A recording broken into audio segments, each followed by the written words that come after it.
So welcome back. Let me really quick adjust the camera so you guys can see me properly. Yep, that's good. So welcome back, and we left off at making importing our code in this messy tutorial we had last time because of a few disturbances I had.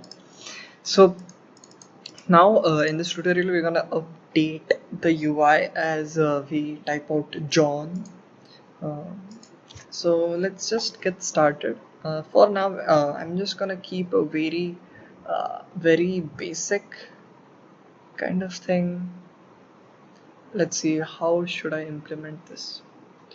Because as I said in the last video, I'm gonna go along with you guys on implementing this, so you get a good glimpse of my thought process. So what I'm gonna do is I'm gonna erase this. So as I said in the previous video, we're gonna learn about events. So you click on the text box of name because that's when we want the event to be triggered for which when our text is quote unquote changed, we want other things to change as well. So the text changing quote unquote is an event.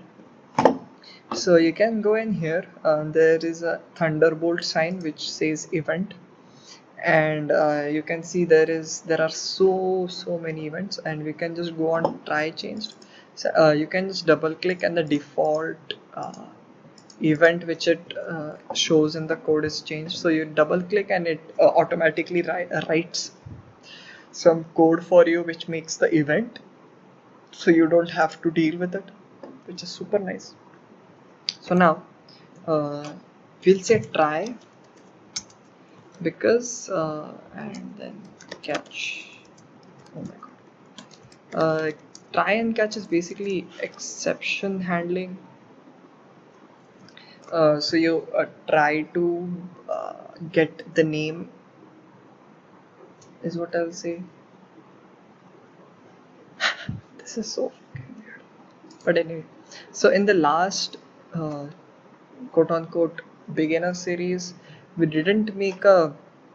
Oh, actually, we did make an array of these citizens. So what I'm gonna do is I'm just gonna pick this up and throw this in our main constructor. So we have uh, some citizens, and what I'm gonna do is I'm gonna make the objects above the main class. So it has we can access that those citizens in different parts of our code. So I'm gonna go Steve, Alex, John, Roger. So and then we'll remove this, and I even want this to be an object which is declared above, so we can access it below here. I hope this is clear. So what I'm gonna do now is we have citizen.name, right? So anything. So what we want to do is we want to correspond the name in the text box to be equal to with the name in the class where we are storing our name, uh, which is right here, public string, and we'll actually get to start working on it. And as you guys see the code, you'll get what I'm trying to do. So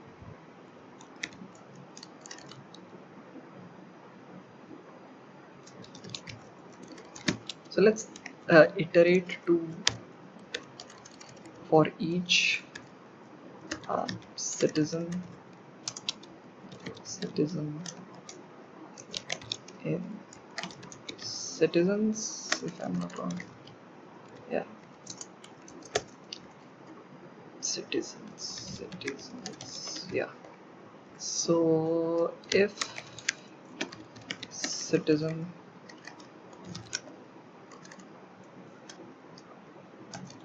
dot name, which we had already declared, is equal to name text box. So as you can see, these names which we declared in the earlier video actually come up in the code. The Visual Studio actually suggests us the name dot text. So if the name is equal to the text, Or to be honest, I should, okay, let's just do it with this. This is a very slow approach for searching citizens, because what I feel is, if you have many citizens, like 1,000 or 10,000 citizens, and then if for every letter you change in the code, it will iterate through 1,000 and 10,000 citizens. So for that kind of application, you have to think of a more optimized solution, like cutting off the actual names of the, there are many optimization algorithms which, like, then you drop the other letter names and stuff. If I'm getting too complicated, I'm sorry, but I'm not approaching this as a beginner series, to be honest. uh, anyway, so where were we? We were on making the name equal to text, and if you get the name which is equal to the text which we type. So if we type John in the text box, and if there exists a citizen which has a name John, we want to show our details, right? So I'll go money text box dot text is equal to citizen dot money dot toString. This converts the string, the integer value or the float value into string. So because money text box dot text is a string, and for the other ones we don't have to convert it um, into a string, because we already have it as a string. Dot text. Thank you so much. Is equal to citizen dot address, and we had job. So for job, we're not going to deal with job right now, because I haven't taught the people who followed my first series in how to use the enums for getting the values of strings, quote unquote.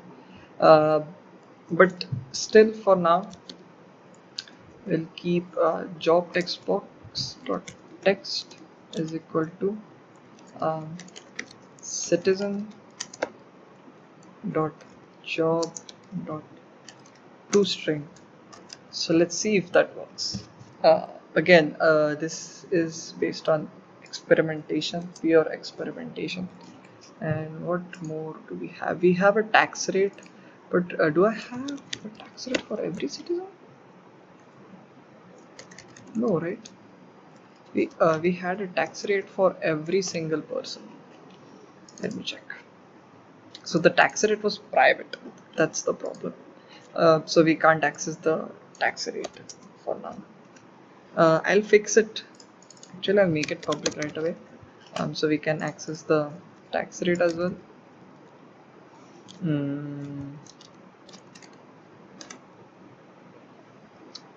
Let's see. Tax rate dot text box dot text is equal to citizen dot tax rate dot string.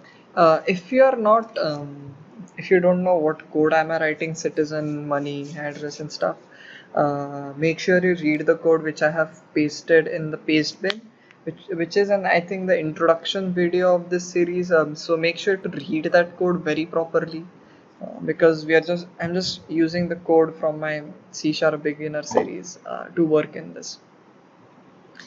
So now, if I try to run the code, let's see what happens, because I think everything is sorted. It shouldn't give me an error. Because I'm doing some exception handling, and if I say John, you can see I get all the details of John. And if I go Roger, you can see I get all the details of Roger. And what Alex, if I go Alex, I get all the details of Alex, which is super amazing in my opinion, that you can update the UI live. But it is not, again, what I say, it's not efficient at all for larger data sets, data for larger data, not even data sets. And if we go Steve, it gets updated as Steve. So one thing you guys will notice, that if there is no citizen, then these boxes should get empty, right? Because then what's the point? So what we'll do is, We'll copy this, then we'll put it in here. Or if I go else here, I think that should work as well. Um, and I'll just go string dot empty. So it will empty out all the text boxes for us, which is super interesting for me that in the third video itself we are making dynamic UI. So I'll just press John. Oh, it's not updating, is it? Oh my god, I think I broke something. Come on, man. Oh, right. Logic error. This should come in the catch, not in the else, which is very wrong. Now if we run the code, and I press John, everything comes. If I go backspace, uh, come on, man. Update. Steve. Okay, apparently this is not working as well. Oh right, this will never give me an exception. Oh yes. If I'm using if here, right? So for each citizen.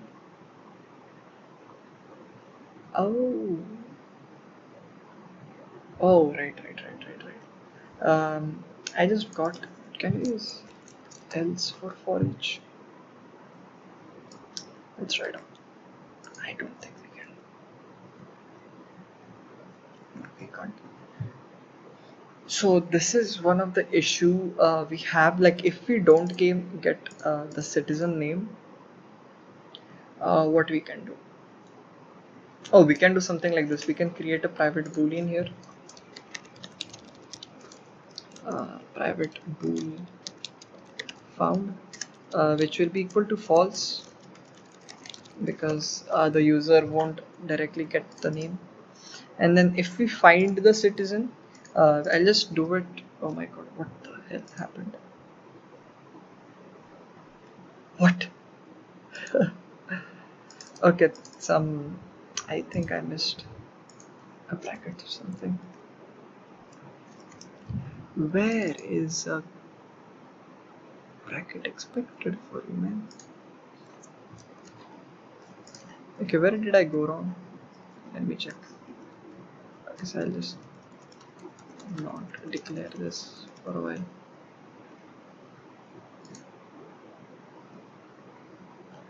Oh my god, that is so weird.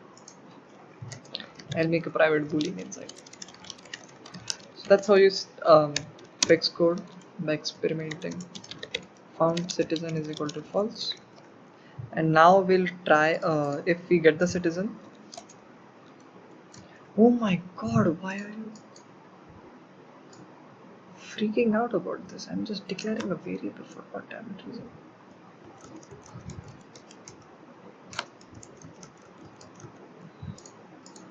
Come on, man, cut me some slack. You know what, I'll just declare a boolean up here. Citizen. False. Thank you so much. That shouldn't be happening, but then I don't know. And then we'll say if we find the citizen, we'll go found citizen is equal to true. Um, I gave, yeah, thank you so much. And then we'll do a check whether if we found the citizen, if um, found citizen is not, if I didn't find the citizen, then I'll just empty out all the. I'll just empty out everything I have inside here. So now I think this should work, and let's try it out because I have honestly no clue if it should work. I think I know fatal flaw already. Oh my god, I have to make it false first. for every time I try to check. False. Come on. Thank you. Don't give me 99 errors. Okay, it didn't. Now if I run the code and if I just press N, it will come, and if I erase, it will go. So we have a really good uh, search system for now, where we just as we go on typing, it will like automatically update all the fields for us, and then in future we'll make something like if I change something, like for example he gets 1000 money, then I'll make a button save here, and then it will save the data which we just updated for now. So and I don't think I'll make it responsive as this is, because what if you mistakenly change something? So that's not what I want.